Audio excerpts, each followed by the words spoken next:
This book is not for everybody, but if it is for you, you're gonna love it. It was definitely for me. A very happy release day to You Did Nothing Wrong by C.G. Drews.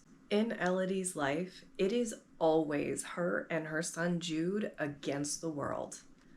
But with circumstances the way they are, it often feels like it's them against each other all the time, too. Jude has some especially challenging needs, and she is a single mom without a lot of support. She wants to be a good mom, but she doesn't have great examples and she doesn't have a lot of support. She's living out of her parents' garage but has no further assistance from them. She's largely living off of the charity of her former dance instructor, now employer. That's not gonna last forever. So when a handsome foreign boy swoops in and falls madly in love with her, of course she clings on to him desperately and marries him as fast as she can. She sees no danger in this until she's on the other side of the planet in the US, having moved in with him into this house he's been renovating. She's got nothing to her name and everything's in his. She's willing to live with that until it starts bleeding into Jude's care and she starts getting edged out. C.G. Drews has become pretty popular for their young adult horror, and this is their first adult horror novel.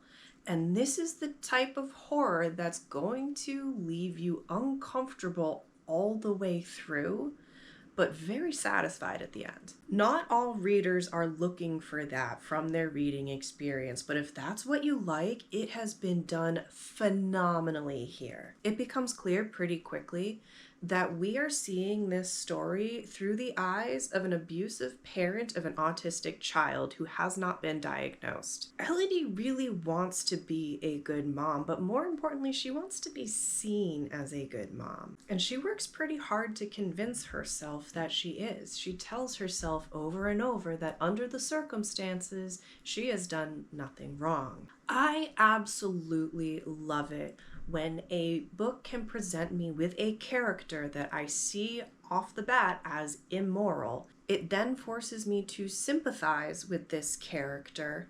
I come to understand the character's motivations, and I still cannot forgive them. And the author has perfectly hit that mark. This is a great example of an unreliable narrator, and I have a huge soft spot for those. This is a story that any reader is going to feel viscerally, but it's a lot more potent when it hits close to home. Both my child and I are neurodivergent, and I could recognize our experiences in here. This is the first time I've seen mentioned directly the feeling of dropping a neurodivergent child off at a new school or daycare and feeling relieved that you have some child-free time to tackle tasks without distraction, and still having an overwhelming fear that these new caretakers are going to get it wrong. It's a great demonstration about how there doesn't need to be malice involved for a child to be hurt. There are a lot of threats to Jude's well-being here, aside from just Elodie. She clearly loves her son and wants to do well for him, but she's not. She and others are able to tell themselves they did nothing wrong. And with so much uncertainty in the novel, there's a piece that I really, really loved. And that is the one bit of certainty we do have is that the person who has done nothing wrong is Jude. And there is an extremely heartfelt author's note at the end of this one. I hope everyone who needs to read it gets to see it.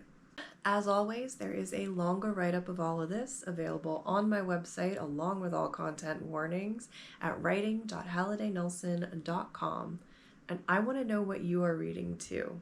No matter how big this TBR pile behind me gets, I'm gonna let it keep growing. Happy reading.